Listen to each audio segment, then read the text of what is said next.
Special inquiry कराएं मुख्यमंत्री। अगर थोड़ी सी इंसानियत बची है सरकार में।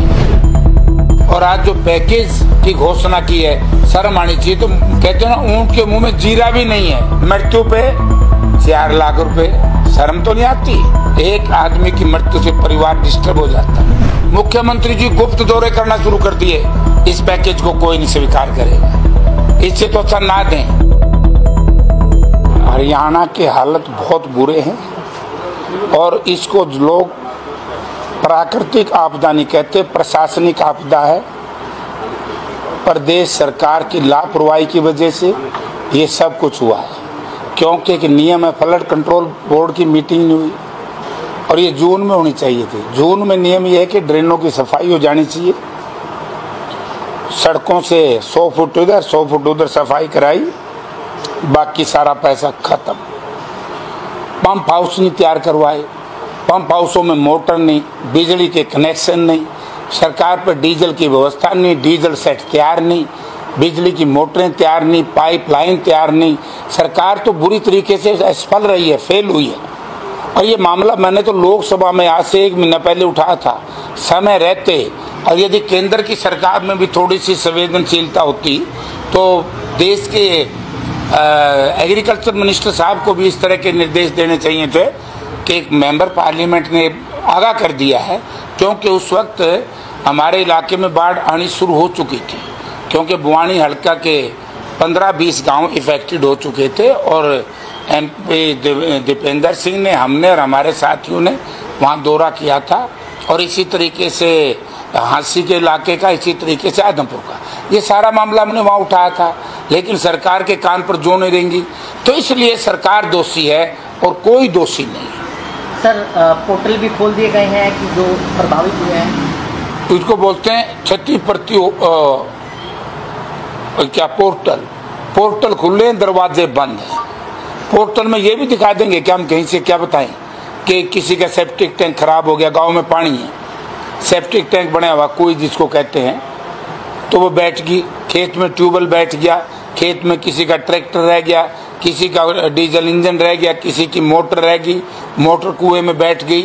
कितने किसान के उपकरण हैं जो खेतों में पड़े थे, वो रह गया, बह गए। तो ये सारा उस पोर्टल पे जाएगा क्या? ड्रामा है सरकार का। स्पेशल इंक्वायरी कराएं मुख्यमंत्री। अगर थोड़ी सी इंसानियत बची है सरकार में। और किसान के प्रति, वैसे तो किसान विरोधी है ये। जब 3 काले कानून देश में लागू करना चाहते थे, 730 किसानों की शहादत ले ली सरकार ने। अब सरकार से मेरे हिसाब से तो मुझे तो न्याय मिलता दिखाई नहीं दे रहा। मैं गांव में गया, गरीब की बस्ती डूब गई। और आज जो पैकेज की घोषणा की है, शर्म आनी चाहिए। तो कहते हैं ना, ऊंट के मुंह में जीरा भी नहीं है। ये किसान के साथ बहुत बड़ा धोखा है। यानी कि आप ये देखिए, इन्होंने कर दिया है मृत्यु पे 4 लाख रुपए, शर्म तो नहीं आती? एक आदमी की मृत्यु से परिवार डिस्टर्ब हो जाता है। अंग चला जाए 74,000 रुपए है। मैदानी इलाके में मकान खराब हो 1,20,000। तो आप ये देखिए, 1,20,000 में मेरा मुख्यमंत्री जी से अनुरोध है कि अपनी कोठी जो इनकी है वहाँ नारायणगढ़ में, उसको 1,20,000 में बनवा दें, बना के दिखा दें, गिरा करके मैं उनका स्वागत करूँगा। मुख्यमंत्री जी, ये मजाक मत करो, ये जनता के साथ धोखा मत करो। आपकी असफलता इस देश की जनता को, इस प्रदेश की जनता को मत मारो। आपने जुल्म किया है।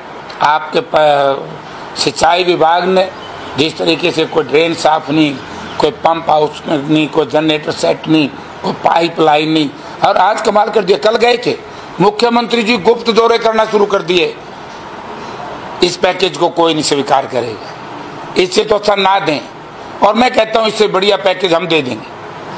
15 MP हैं लोकसभा राज्यसभा के, 5-5 करोड़ रुपए सब रात को उसमें लें और 500 करोड़ रुपए हरियाणा सरकार उसमें दे।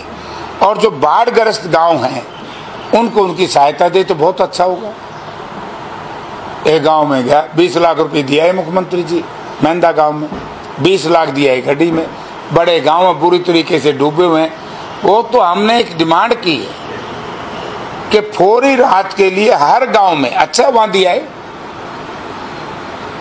को गलत नहीं किया, हर गांव की पंचायत को 20-20 लाख रुपए दो मुख्यमंत्री जी, ताकि वो अपना पाइपलाइन बिछा लें, कोई ड्रेन खुदवानी है, नाला खुदवाना है, पाइपलाइन लेनी है, तो इस तरह की व्यवस्था वो कर सके।